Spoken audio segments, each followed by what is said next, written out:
আমি পড়েছি কি কাজ করেছিলেন? হ্যাঁ, মূর্তিকে তার রাজ্য থেকে দূর করেছিলেন। এটা হচ্ছে তার 4 নম্বর কাজ। আর এই 4 নম্বর কাজটা 3 নম্বর কাজের সঙ্গে সম্পর্কযুক্ত। 3 নম্বর কাজটাকে চুক্তি করেছিলেন, আর 4 নম্বর কাজটাকে মূর্তিগুলোকে তার সাম্রাজ্য থেকে বের করেছিলেন। এখন যদি এখানে দেখেন যে এই যে মূর্তিগুলোকে তিনি সাম্রাজ্য থেকে দূর করছেন, কিভাবে দূর করছেন, ওখানে তার অনেকগুলো পদ্ধতি আছে। তিনি কি করছেন? মূর্তিগুলোকে সবকটাকে খুঁজে খুঁজে তিনি ভাঙছেন। আর শুধু ভেঙেও তিনি শান্ত থাকছেন না, ভাঙার পরে সেটাকে তিনি আগুনে পোড়াচ্ছেন, তাতেও তিনি শান্ত থাকছেন না। তারপরে কি করছেন? ওটাকে গ্রাইন্ড করছেন, পিসে ধুলো বানাচ্ছেন। ধুলো বানিয়ে লেখা আছে সাধারণের কবরের ওপরে। তার মানে কতটা ঘৃণা এই প্রতিমার প্রতি। আমরা অনেক সময় আমাদের জীবন থেকে প্রতিমাকে বের করতে পারি না। তার পিছনে একটা কারণটা কি? সেটা হচ্ছে প্রতিমাকে যতটা ঘৃণা করা দরকার আছে আমরা ততটা ঘৃণা করতে পারি না। বাইবেলে লেখা আছে তোমরা তোমাদের শত্রুর জন্য প্রেম করো, কিন্তু আমরা শত্রুকে না প্রেম করে আমরা প্রতিমাকে প্রেম করে বসে আছি। আর ওই জন্য আমাদের সঙ্গে যেটা হয় সেটা হচ্ছে প্রতিমা যে আপনার আমার জীবনে কতটা ভয়ানক হতে পারে সেটা আমরা উপলব্ধি করতে পারছি না। এখানে যোশীয় রাজা কেন আজকে এত নৃশংসভাবে প্রতিমাকে দূর করছে তার পিছনে কারণ আছে, সেটাই আজকে আমরা দেখবো। তো এখানে রাজা যোশীয় যেটা করছে সেটা হচ্ছে সেগুলোকে তারা ভাঙছে, ভেঙে সেগুলোকে পোড়াচ্ছে, তারপরে তিনি শান্তি হচ্ছে না, তারপরে সেগুলোকে গুঁড়ো করে কবরের ওপরে ওগুলোকে ছড়িয়ে দিচ্ছে। তার মানে কতটা ভয়ানক তিনি কাজ করছেন, যেটা আমরা 6 পদে দেখি। আর তারপরে আমরা যেটা দেখি 7 পদে লেখা আছে, আর তিনি সদাপ্রভুর গৃহস্থিত পুঙ্গামীদের। আর এই পুঙ্গামীদের আপনারা যদি ইংরাজি বাইবেল দেখেন ওখানে লেখা আছে মেল প্রস্টিটিউট, মনে হচ্ছে যারা ব্যভিচার করে। আর এই ব্যভিচারীরা কোথায় আছে? সেটা হচ্ছে মন্দিরের মধ্যে ছোট ছোট ঘর বানিয়ে রাখা ছিল যেখানে এরা থাকতে পারে, আর এরা হচ্ছে মন্দিরের মধ্যে আছে। আর তাদেরকে লেখা আছে যেসব পুঙ্গামীদের কুঠুরি ছিল সেগুলো সব তিনি ভেঙে ফেললেন। আর তারপরে কি করলেন? তারপরে 20 পদটা দেখুন, 20 পদে লেখা আছে, আর তথাকার উচ্চস্থলী সকলে সমস্ত যাজককে যোগ্য বেদিতে বলিদান করিলেন। মনে হচ্ছে এই মূর্তি পুজো যারা করতো, অর্থাৎ যারা পূজারী ছিল, যারা মূর্তি পুজো মানুষকে দিয়ে করাতো বা নিজেরা করতে বা মানুষকে সেই পথে পরিচালিত করতো, প্রত্যেকটা পূজারীকে খুঁজে খুঁজে তিনি বলিদান করেছেন। বলিদান মানে সকলে কেটেছেন, মানে একটাকেও বাঁচিয়ে রাখেননি। তার মানে কতটা নৃশংসভাবে এই রাজা তার সাম্রাজ্য থেকে প্রতিমাকে দূর করেছে। কেন আমি এত ভেঙে ভেঙে বলছি তার পেছনে কারণ আছে। আমরা গত শুক্রবার যখন আমি আমার অফিসে যাচ্ছি, যেহেতু আমার অফিসটা গ্রামে, আর ওখানে আমি বিভিন্ন ধরনের নতুন নতুন জিনিস দেখতে পাই। তো একজন একটা তেল বিক্রি করছে, ছোটো ছোটো এরকম তেলের ডাব্বা আছে, আর খুব সুন্দর গন্ধ। আপনার গন্ধটা শুকলে মনে হবে ওটা বডি স্প্রে আছে, কিন্তু ওটা বডি স্প্রে না। আর ওর গলা একটা মাইক ঝোলানো আছে আর অ্যানাউন্স করছে। আর গ্রামের দিকে যদি আপনারা যান আপনারা ভিন্ন ভিন্ন জিনিস দেখতে পাবেন যেগুলো আমাদেরকে নতুনভাবে শিক্ষা দেয়। তো উনি অ্যানাউন্স কী করছেন সেটা হচ্ছে, দাদারা দিদিরা আমার কাছে যে তেলটা আছে একটু গন্ধটা শুকে যান। আমি পাশ থেকে যাচ্ছি, সত্যি গন্ধটা খুব সুন্দর। আর তারপরে যেটা কথাটা আছে সেটা হচ্ছে, খালি এই ঢাকনাটা খুলে আপনার ঘরে রেখে দিন, আপনার ঘরে যা কিছু আছে ইঁদুর মাকড়সা আরশোলা যা কিছু আছে 1 ঘন্টার মধ্যে গায়েব, মারা যাবে। আর তারপরের কথাটা বলছে কি, যে কোনো কোণে তারা লুকিয়ে রাখতে পারবে না, তার কারণ এই গন্ধটা প্রত্যেকটা কোণে পৌঁছাবে আর খুঁজে খুঁজে সব কটাকে বের করবে। আর তারপরে আরেকটা কথা অ্যাড করছে, সেটা কি? সেটা হচ্ছে আপনার ইঁদুর আপনার ঘরে মরবে না। আর গ্রামের লোকরা না এইসব দিক থেকে খুব ধূর্ত হয়, কথা কীভাবে বলতে খুব ভালোভাবে জানে, যে আপনার ইঁদুর আপনার ঘরে মরবে না, প্রত্যেকটা ইঁদুর গন্ধ শুকবার বাইরে গিয়ে মরবে। তো এখানে যে ঘটনাটা করছে একই রকম ঘটছে। সেটা কি? এই রাজা যেটা করছে, প্রত্যেকটা মূর্তিকে আপনারা 4 পদ থেকে 20 পদ পর্যন্ত, আমি অত বিস্তারিত যাচ্ছি না, কোথাও কোনো একটা ছোট্ট মূর্তিকেও তিনি রাখেননি তার রাজ্যে। তিনি প্রত্যেকটাকে খুঁজে খুঁজে বের করেছে। ছোটোবেলায় একটা উত্তম দাসের কৌতুক হতো, আপনারা জানেন কিনা জানি না, আমি ছোটোবেলায় খুব শুনতাম উত্তম দাসের হাস্যকৌতুক। তখনকার দিনে তো মোবাইল ফোন ছিল না। আর সেখানে একজন রেগে গেছে খুব, আর রেগে গিয়ে তিনি হিন্দিতে বলছে যে मैं सबको चुन चुन के मारूंगा। এটা শুনে যান আপনারা? বলছে मैं सबको चुन चुन के मारूंगा। তার পাশে আরেকজন দাঁড়িয়ে ছিল, তো তোর কি চুনের ডাবা জন্ম হয়েছিল? তো এখানে রাজা ওই একই কাজ করছে, সবাইকে খুঁজে খুঁজে, কাদেরকে খুঁজে খুঁজে? সেটা হচ্ছে মূর্তিগুলোকে। আর শুধু মূর্তি না, মূর্তির সঙ্গে সম্পর্কযুক্ত যা কিছু আছে, আশেরা পোল আছে, আর শুধু সেইটা না, এই মূর্তির সঙ্গে যেগুলো সম্পর্কযুক্ত সেটা কি? সেটা হচ্ছে মেল প্রস্টিটিউট আছে, মানে যারা ব্যভিচার করার জন্য এইসব পুরুষগুলোকে মন্দিরে পুষে রাখা হয়েছিল। আর কেন সেটা আমি বলবো, কেন পুষে রাখা হয়েছিল। আর তার সঙ্গে যারা এই পূজাটি ছিল, প্রত্যেকটা পূজাটিকে বের করে তাদেরকে কেটেছে। কেন এত রাগ মূর্তির প্রতি? আর ওই রাগটা আপনার আমার জীবনে দরকার আছে, কেন কি আমাদের যতক্ষণ না মূর্তির প্রতি রাগ হচ্ছে ততক্ষণ আমরা বুঝতে পারবো না ভয়াবহতা কতটা আছে। তো এখানে রাজা তার রাজত্ব থেকে সম্পূর্ণরূপে মূর্তিকে হাটিয়ে দিচ্ছেন। কিন্তু আজকে আমরা যেটা দেখবো সেটা হচ্ছে, কেন রাজা এত নৃশংসভাবে তার রাজ্য থেকে এই প্রতিমাগুলোকে সরাচ্ছেন। কিন্তু তার আগে আমরা 2টো অংশ দেখব, যেখানে আরও আমরা গভীরভাবে বোঝার চেষ্টা করব কেন রাজা এত নৃশংস আছে এই মূর্তিগুলোকে পরিষ্কার করার জন্য। প্রথম আমরা দেখি 5 পদে, 23 অধ্যায় 5 পদ। দেখুন সেখানে লেখা আছে 23 অধ্যায় 5 পদে, আর জিহুদার রাজগণ কর্তৃক নিযুক্ত যে পুরোহিতেরা জিহুদা দেশের নগরে নগরে উচ্চস্থলিতে জেরুজালেমের চারিদিকে নানা স্থানে ধূপ জ্বালাইত, এবং যারা বালের, সূর্যের ও চন্দ্রের ও গ্রহগণের এবং আকাশের সমস্ত বাহিনীর উদ্দেশ্যে ধূপ জ্বালাইত। তার মানে এরা যেটা করতো, কাকে পুজো করছে? সূর্যকে পুজো করছে, চাঁদকে পুজো করছে, তারাকে পুজো করছে, গ্রহরত্নকে পুজো করছে। এটা কি এক কথা যদি আমরা বলি, কারা এগুলোকে পুজো করে? কি বলি আমরা? অ্যাস্ট্রোলজি, না জ্যোতিষবিদ্যা। জ্যোতিষবিদ্যা যখন আপনারা যাবেন, দেখবেন ওরা 4টে ঘর কাটবে আর সেখানে দেখিয়ে দেবে যে সূর্য কোথায় আছে, রাহু কোথায় আছে, কেতু কোথায় আছে, আর তার উপরে ভিত্তি করে আপনাকে একটা আংটি দিয়ে দেবে। আর তারপর আমরা আংটিটা পরে নেবো, যে আংটিটা পরে নেবো আমার জীবনে যা কিছু সমস্যা সেটা দূর হয়ে যাবে। এখানে যেটা লেখা আছে সেটা হচ্ছে, যারা এই সূর্য, চন্দ্র এবং গ্রহরত্নের পুজো করতো তাদেরকে পুরো সমূলে তিনি উপরে দিয়েছেন। তার মানেটা কি? তার মানে হচ্ছে এটা হচ্ছে মূর্তি পুজো ছিল। আর এইটা মানে হচ্ছে আমরা আজকে যারা 2025 সালে আছি, দেখবেন অনেক বিশ্বাসী আছে এখনো পর্যন্ত আমরা এই গ্রহরত্নের উপরে বিশ্বাস করি। আমি গতবার আপনাদেরকে বলেছিলাম, আপনাদের মনে আছে কিনা জানি, যে মূর্তি পুজো কাকে বলে আমি 4টে ধাপে বলেছিলাম। তার মধ্যে একটা কথা বলেছিলাম যে মূর্তি পুজো কি? মূর্তি পুজো মানে হচ্ছে সৃষ্টিকর্তাকে বাদ দিয়ে তার সৃষ্ট জিনিসকে যখন আমরা প্রাধান্য দিচ্ছি। আর আমি শাকের কথা আপনাদেরকে বলেছিলাম। তো এখানে ওই ঘটনা ঘটছে কাদের সঙ্গে ঘটছে? মনোনীত জাতি, ইসরায়েল জাতি, যাদেরকে তিনি রাজকীয় যাজকবর্গ করেছেন, তারা আজকে কী করছেন? গ্রহরত্ন, চন্দ্র, সূর্য, তারা তাদের কাছে আজকে ধূপ জ্বালছে, মানে তাদের আজকে আরাধনা করছে। এটা কয়েক হাজার বছর আগে ঘটেছিল, কিন্তু সেটা শেষ হয়ে যায়নি। এখনো পর্যন্ত খ্রিস্টান জীবনে একই জিনিস চলছে। অনেক মানুষ আছে, বিশ্বাসী আছে, কিন্তু তারা একই সঙ্গে তারা গ্রহরত্নের উপরেও বিশ্বাস করছে। আর সেই জন্য যদি আমরা জ্যোতিষের উপরে বিশ্বাস করছি, তাহলে মাথায় রাখবেন জ্যোতিষ শাস্ত্র সেটা কি? সেটা হচ্ছে বাইবেলের কথা অনুযায়ী ওটা হচ্ছে একটা প্রতিমা পূজা, যেটা আপনার এবং আমার জীবন থেকে বের করার অত্যন্ত দরকার আছে। কারণ কি প্রভু যিশু বলেছেন, তোমরা দুই কর্তার দাসত্ব করতে পারো না। আমরা নয় জ্যোতিষ শাস্ত্রের দাসত্ব করবো, না আমরা প্রভু যিশুর দাসত্ব করবো। তা সেই জন্য এখানে 5 পদটা আমাদের জন্য অত্যন্ত দরকারি আছে। আর সেই জন্য আমরা যারা আংটির উপরে বিশ্বাস করছি, জ্যোতিষ শাস্ত্রের উপরে বিশ্বাস করছি, আপনারা একটা জিনিস মাথায় রাখুন, সেটা হচ্ছে যে এই সূর্য, চন্দ্র, তারা তৈরি করেছে, সে ঈশ্বরকে বাদ দিয়ে যখন আমরা এই চন্দ্র, সূর্য, তারাকে আমরা সম্মান করছি। আমি গতবার আপনাদেরকে একটা উদাহরণ দিয়েছিলাম, মনে আছে? যে আমার ছেলে আমাকে সম্মান করছে না, আর আমার একটা ছবি বাঁধিয়ে তাকে রোজ মালা পরাচ্ছে আর সামনে ধূপ দিচ্ছে, অথচ আমি যখন যাচ্ছি আমাকে কোনো গুরুত্ব দিচ্ছে না। আমার কেমন লাগতে পারে? আমরা সেই একই কাজটা করি। যখন আমরা ঈশ্বরকে গুরুত্ব না দিয়ে তার সৃষ্ট জিনিসগুলোকে যখন আমরা ঈশ্বর বানিয়ে ফেলি, তখন আমরা ঈশ্বরকে লজ্জিত করি, অপমানিত করি। আর সেই কাজটাই এখানে যোশীয় করছে। সেটা কি? তার রাজ্য থেকে সেগুলোকে ছেঁটিয়ে বের করছে। তার কারণটা কি? তার কারণ এগুলো হচ্ছে ঈশ্বর নিন্দা করা, ঈশ্বরের গৌরবকে অন্যের সঙ্গে শেয়ার করে নেওয়া, যেটা ঈশ্বর কখনো মেনে নিতে পারেন না। আরেকটা অংশ দেখি, সেটা হচ্ছে 13 পদ। আর 13 পদটা আমাদের কাছে অত্যন্ত শিক্ষণীয় বিষয় আছে। 13 পদে দেখুন লেখা আছে, আর বিনাশ পর্বতের দক্ষিণে জেরুজালেমের সম্মুখে ইসরায়েল রাজ সলোমন সিদোনীয়দের ঘৃণার বস্তু অষ্টারথের জন্য, মোয়াবের ঘৃণার বস্তু কমসের জন্য এবং অনমন সন্তানগণের ঘৃণার বস্তু মিলকমের জন্য যে সকল উচ্চস্থলে করিয়াছিলেন। এখানে 3 জনের কথা লেখা আছে, আপনারা মন দিয়ে শুনবেন, মিল পাবেন কিছু। সে 3 জনের কথা কি লেখা আছে? প্রথম যে দেবীর কথা লেখা আছে তার নাম হচ্ছে অষ্টারথ। লেখা আছেন আপনাদের বাইবেলে অষ্টারথ। এই অষ্টারথ তিনি হচ্ছেন একজন দেবী। কাদের দেবী? সিদোনীয়দের দেবী। সিদোনীয় কারা? তারা হচ্ছে ঈশ্বরের মনোনীত জাতি নয়, অন্য কথা যদি বলি বিজাতীয় একটা জাতি। বিজাতীয় জাতির দেবী হচ্ছে অষ্টারথ। আর এই অষ্টারথ তিনি কিসের দেবী? তিনি হচ্ছেন ফার্টিলিটি। ফার্টিলিটি মানে যাদের বাচ্চা হচ্ছে না, এই দেবীর কাছে যদি তারা যায় এবং এই দেবীকে যদি তারা উপাসনা করে, তাহলে এই দেবী তাদেরকে বাচ্চা দেবে। কিভাবে বাচ্চা দেবে? একটু আগে আমি আপনাদেরকে বলেছিলাম, সেটা কি? সেখানে মেল প্রস্টিটিউট রাখা ছিল, সেখানে পুরুষদেরকে রাখা ছিল যারা তাদের ব্যভিচার করতে পারে। আর এই যে দেবীর কথা বলছি, যার নাম অষ্টারথ, অষ্টারথকে খুশি করার জন্য তার যে পূজার যে আরাধনা যে পদ্ধতি ছিল, সেটাকে আমরা ইংরেজিতে বলি টেম্পল প্রস্টিটিউশন, মানে হচ্ছে মন্দিরে ব্যভিচার। আপনি কল্পনা করুন, যেই দেবীর উপাসনা পদ্ধতি হচ্ছে ব্যভিচার, যারা তাকে অনুসরণ করে, তাহলে তাদের নৈতিক জীবন কতটা নিম্ন হতে পারে। আর যেটা এখনো পর্যন্ত আমরা সমাজের মধ্যে দেখে আসি। সেই জন্য আমি বারবার এই কথাটা বলি যে মূর্তি পুজোর সঙ্গে এই জিনিসটা অঙ্গাঙ্গিভাবে জড়িত থাকে। সেটা কি? সেটা হচ্ছে ব্যভিচার। এই অষ্টারথে এমন একটা দেবী আছে, যদি আপনি ওই দেবীর যদি আরাধনাকারী হন, তাহলে আপনার জন্য ছাড়পত্র আছে। ছাড়পত্র না, ওটাই আপনার জীবনের একমাত্র উদ্দেশ্য, সেটা কি? ব্যভিচার করা।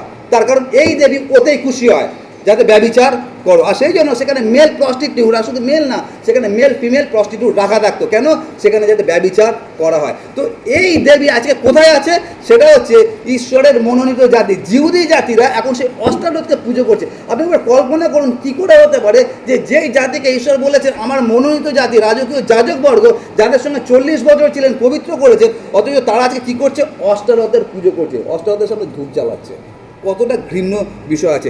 দ্বিতীয়টা যেটা আছে সেটা হচ্ছে, আর এই যে অষ্টাদশ যে দেবী আছে, এই অষ্টাদশ দেবীর সব থেকে যেটা গুরুত্বপূর্ণ বিষয় আছে সেটাকে আমরা বলি সেক্সুয়ালিটি, মানে হচ্ছে বাংলা যদি শুদ্ধ ভাষায় বলি তাহলে হচ্ছে যৌনতা। যৌনতাই হচ্ছে এই দেবীর একমাত্র আরাধনার পদ্ধতি, আর সেটা হচ্ছে তার সকল কিছু। আর সেই দেবীর নাম কি? সেটা হচ্ছে অষ্টরথ। আর অষ্টরথ হচ্ছে সিদনীয়দের দেবী। সুতরাং আপনারা কল্পনা করে নিন যে সিদনীয়রা তাহলে কত ঘৃণ্য জীবনযাপন তারা করতো, তার কারণ তাদের দেবী হচ্ছে এইরকম।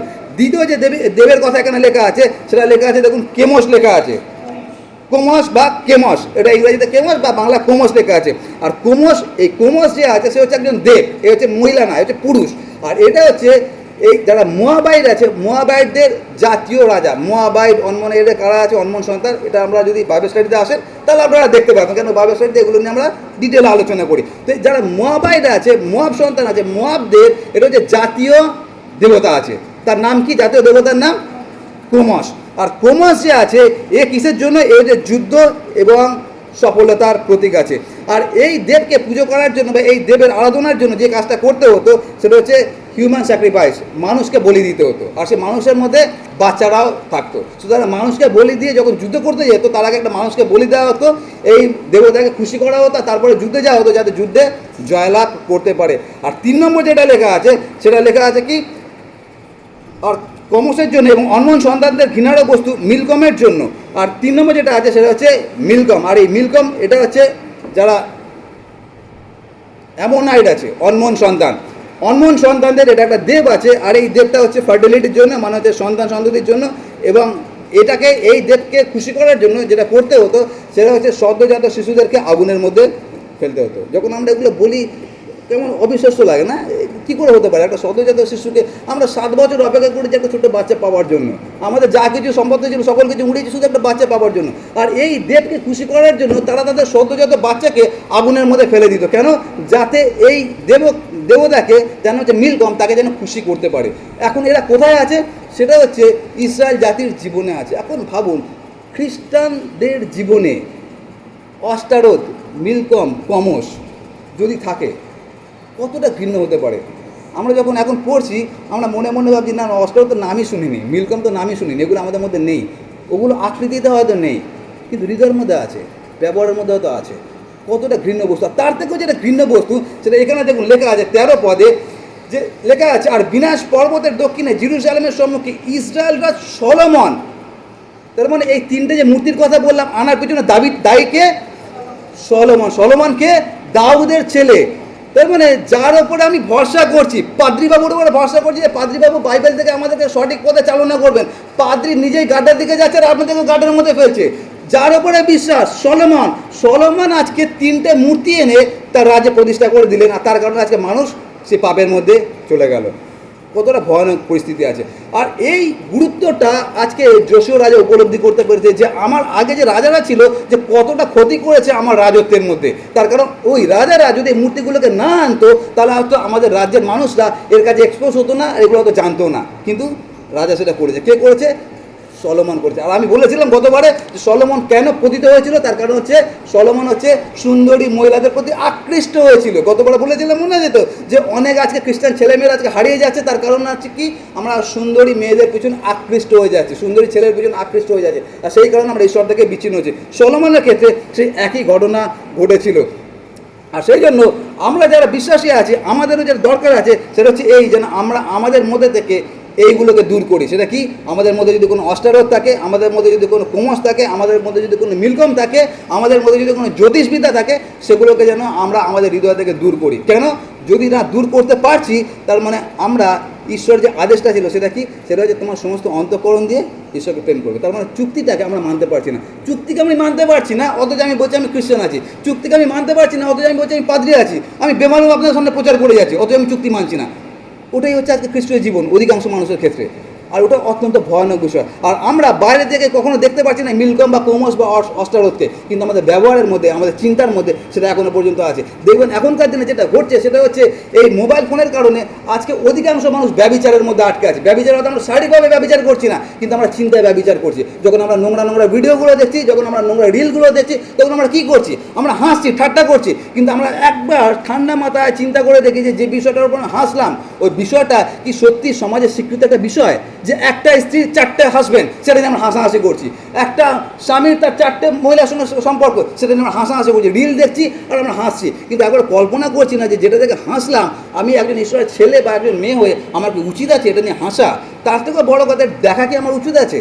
আর সেই জন্য আমাদের মধ্যে আজকে কমস নেই, কিন্তু কমস আছে আজকে আমাদের চিন্তা। আর সেই জন্য আপনার আমার আজকে যেটা দরকার আছে রাজা যশোর থেকে শেখার, সেটা হচ্ছে আমরা যেন আমাদের জীবন থেকে এটা শুধুমাত্র বের করবো না, সেটাকে পোড়াবো, সেটাকে ভাঙবো, গুঁড়ো করে ধুলোটাকে যাতে উড়িয়ে দিই। কেন? যাতে আমার জীবনে দ্বিতীয়বার এই প্রতিমা আর আসতে না পারে। এতটাই ভয়ানক হচ্ছে প্রতিমা আপনার এবং আমার জীবনে।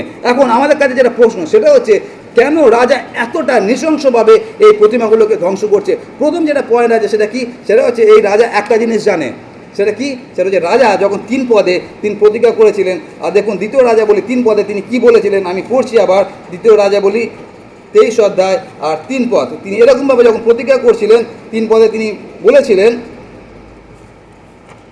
দ্বিতীয় রাজা বলি 23 অধ্যায় 3 পদ, এখানে লেখা আছে, পরে রাজা মঞ্চের উপরে দাঁড়াইয়া সদাপ্রভুর অনুগামী হইবার এবং সমস্ত অন্তঃকরণের সমস্ত প্রাণের সহিত তাঁর আজ্ঞা পালন করিবার, সমস্ত অন্তঃকরণ এবং সমস্ত। আর এই কথাটা খুব ভালোভাবে যশোও জানে। সেটা কি? যদি আমি খ্রিস্টের সঙ্গে বা ঈশ্বরের সঙ্গে চুক্তিবদ্ধ হচ্ছি, সেখানে কোনো পার্সেন্টেজ চলবে না। 100% আমাকে ঈশ্বরকে দিতেই হবে, সেখানে কোনো অল্টারনেটিভ নেই। আজকে যশোর রাজা কেন তার রাজত্ব থেকে সকল কিছু বের করছে, তার পিছনে কারণ একটাই। সেটা কি?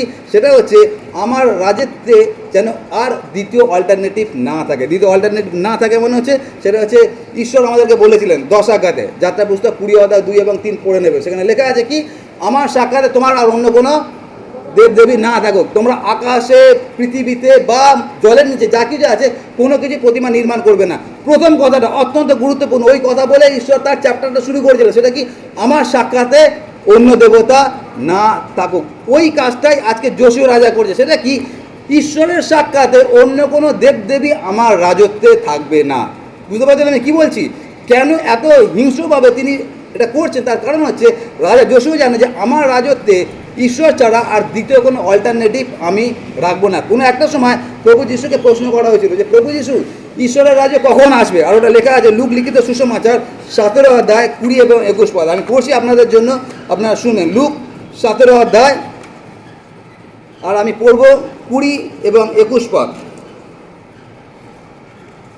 আর সেখানে লেখা আছে, ফরিসীরা তাহাকে জিজ্ঞাসা করিল, ঈশ্বরের রাজ্য কখন আসিবে? এটা হচ্ছে প্রভু যিশুকে জিজ্ঞাসা করা হচ্ছে। ফরিসীরা জিজ্ঞাসা করছে যে ঈশ্বরের রাজ্য কখন আসবে? তিনি উত্তর করিয়া তাহাদিগকে কহিলেন, ঈশ্বরের রাজ্য জাঁকজমকের সহিত আইসে না, আর লোকে বলিবে না দেখো এই স্থানে কিংবা ওই স্থানে, কারণ দেখো ঈশ্বরের রাজ্য কোথায় আছে? ঈশ্বরের রাজ্য তোমাদেরই মধ্যে। তার মানে আমি যেটা বলতে চাইছি, যশোর রাজা এত নৃশংসভাবে তার রাজত্ব থেকে সমস্ত প্রতিমাকে এবং প্রতিমার সঙ্গে সম্পর্কযুক্ত যা কিছু পুড়িয়ে তিনি ছাড়কার করে দিয়েছিলেন। তার কারণটা কি? তার কারণ তিনি তার রাজত্বে এক ঈশ্বর ছাড়া দ্বিতীয় কোনো ঈশ্বরকে রাখতে চাননি। একই রকমভাবে এখানে যে কথাটা প্রভু যিশু বলছেন যে ঈশ্বরের রাজ্য কোথায়, সেটা হচ্ছে আপনার এবং আমার হৃদয়ের মধ্যে। এখন আপনার এবং আমার কাছে প্রশ্ন, আমার এবং আপনার হৃদয়ের মধ্যে যে রাজত্বটা আছে, ওই রাজত্ব আমরা কটা দেবদেবীকে পুষে রেখে দিয়েছি? আর যদি আমরা দেখি, যদি আমরা নিজের কাছে এবং ঈশ্বরের কাছে যদি আমরা সৎ হই, তাহলে দেখবো আমাদের হৃদয় রাজ্যে শুধুমাত্র একটা ঈশ্বর নেই। আমাদের হৃদয় রাজ্যে যীশু খ্রিস্ট ছাড়া আরও অনেক দেবদেবীকে আমরা এখানে পুষে রেখে দিয়েছি। আর সেটা হতে পারে আমার অর্থ, কিছুদিন আগে বলছিলাম, সেটা হতে পারে আমার ইমেজ। সেটা কি? আমি যখন ক্যাশা করে সবার সামনে দাঁড়াই, সবাই আমার কাছে নতজানু করে। এটাই হচ্ছে আমার কাছে সবথেকে বড় মূর্তি, যে আমাকে সবাই সম্মান করে।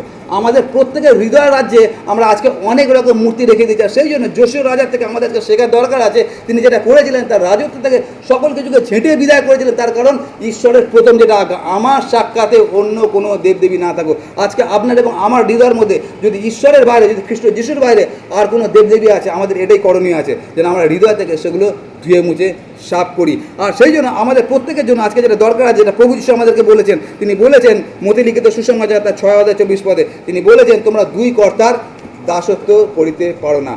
এখন ভাবুন, আমাদের যদি যিশু ছাড়া আরও অন্য দেবদেবী থাকতো না, খ্রিস্ট সমাজে যদি আমাদের সঙ্গে ঘটে, আর এটা ঘটছে, এটা ঘটে না, এটা ঘটছে, সেটা কি?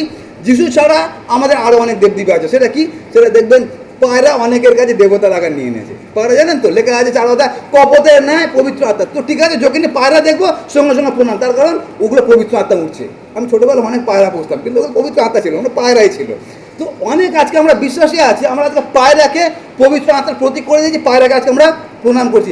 অনেক কিছু আছে খ্রিস্ট যিশুর বাইরে যেগুলোকে আজকে আমরা মূর্তি তৈরি করে নিয়েছি। এখন ভাবুন, যদি আমাদের জীবনে যিশু ছাড়া আরও অনেক এরকম দেবদেবী আছে, আর তারপর আপনি সকালবেলা প্রার্থনা করতে যাচ্ছেন, আপনি কনফিউজড হবেন কি হবেন না, যে আপনি যিশুকে কতটা সম্মান দেবেন, পায়রাকে কতটা সম্মান দেবেন, আর যা কিছু আছে সেটাকে কতটা সম্মান দেবেন। আমরা প্রথমে ভাববো যে আমরা কাকে কতটা সম্মান দেবো, আমরা নিজেরই কনফিউজ হয়ে যাব।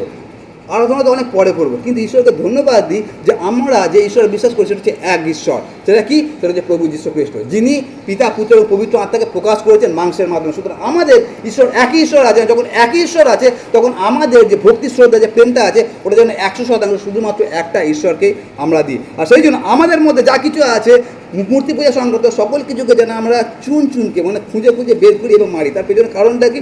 আমার বাড়ির চারপাশে আমি মাঝে মাঝে ঘুরি, বিশেষ করে সপ্তাহ শেষে।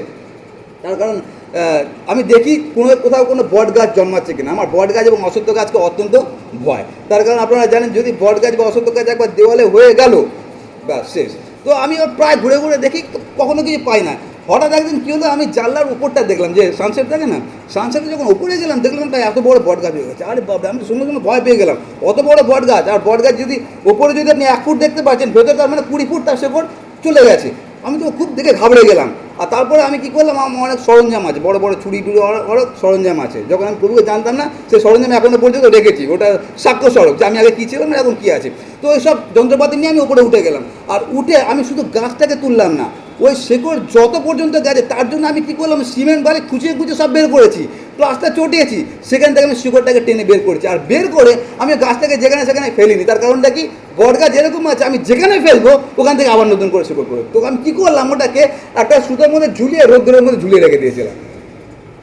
আর তারপরে যখন পুরো শুকিয়ে গেল, পাউডার হয়ে গেল, তারপরে ওরকম মাটি। আমি কেন এটা করলাম? তার কারণ আমার অত্যন্ত ভয় বট গাছের শেকড়ের প্রতি। যদি আমার দেওয়ালে একবার ধরে নিল, আর আমি যদি ওটাকে না দেখতে পারলাম, তাহলে আমার বাড়িটাকে পুরো ধ্বংস করতে পারে। আজকে এরকম অনেক বট গাছ খ্রিস্টীয় জীবনের মধ্যে রয়েছে, যেগুলো একটা ছোটো ছোটো প্রতিমা আপনার এবং আমার হৃদয়ের মধ্যে রয়েছে। যদি আজকে আমি উপরে না ফেলছি, আমি আপনাদেরকে গ্যারান্টি দিচ্ছি, একটা সময় এরকম আসবে যে বট গাছটাকে আর ওবরানো যাবে না, পুরো বাড়িটাকে ওবরাতে হবে, মানে আমি ধ্বংসের দিকে চলে যাবো। আর সেই জন্য আমরা যেন যোশীয় রাজার মতো এই মূর্তির ভয়াবহতা যেন উপলব্ধি করতে পারি, যে আমাদের মধ্যে যে মূর্তিগুলো আছে এটা কতটা ভয়ানক। আর সেই জন্য যোশীয় রাজা সেটাকে শুধু ভাঙেননি, সেটাকে পুড়িয়েছেন, পাউডার বানিয়ে সেটাকে উড়িয়ে দিয়েছেন। তার কারণ এতটাই তার প্রতি হিংসা। ওই হিংসা আপনার এবং আমার প্রতি থাকা দরকার। এই হিংসাটা খারাপের জন্য না, এটা হচ্ছে ভালোর জন্য। যদি আপনি আপনি হিংসা করতে না পারছেন, যদি মন্দকে ঘৃণা করতে না পারছেন, তাহলে আমরা কোনোদিন ঈশ্বরের পবিত্রতাকে উপলব্ধি করতে পারবো না। তার কারণ আমরা আমরা থিওলজিক্যালি যেটা বলি, যেটা ঈশ্বরতত্ত্ব অনুযায়ী, সেটা আমরা বলি কি, ঈশ্বরের পবিত্রতা মানে কি? ঈশ্বরের পবিত্রতা কথার মানে হচ্ছে মন্দকে ঘৃণা করা। তার মানে যদি আমি পবিত্র জীবনযাপন করতে যেটা করতে হবে, সেটা হচ্ছে মন্দকে ঘৃণা করতে হবে। আর মন্দটা কি? আপনার এবং আমার জীবনে সেটা হচ্ছে মূর্তি। আর সেই জন্য আমি যেন আমরা মূর্তিকে বট গাছের মতো গোড়া থেকে যেন তুলে বের করি। যদি বের করতে না পারছি, দেখবেন আজকে প্রচুর খ্রিস্টানরা হারিয়ে যাচ্ছে শুধুমাত্র একটাই কারণ। তার কারণ, যখন ছোটো ছিল তখন আমরা কোনো গুরুত্ব দিই না। আজকে যখন বড় গাছের আকার ধারণ করেছে, এখন আর আমাদের কাছে কিছু করার নেই। এখন একটাই রাস্তা আছে, সেটা হচ্ছে সেটাকে উপড়ে ফেলা। আর সেই জন্য আমরা যেন সচেতন হই, আমাদের মধ্যে যা কিছু দেবদেবী আছে সেটাকে যেন আমরা উপড়ে ফেলতে পারি। আসলে আমরা প্রার্থনা করি।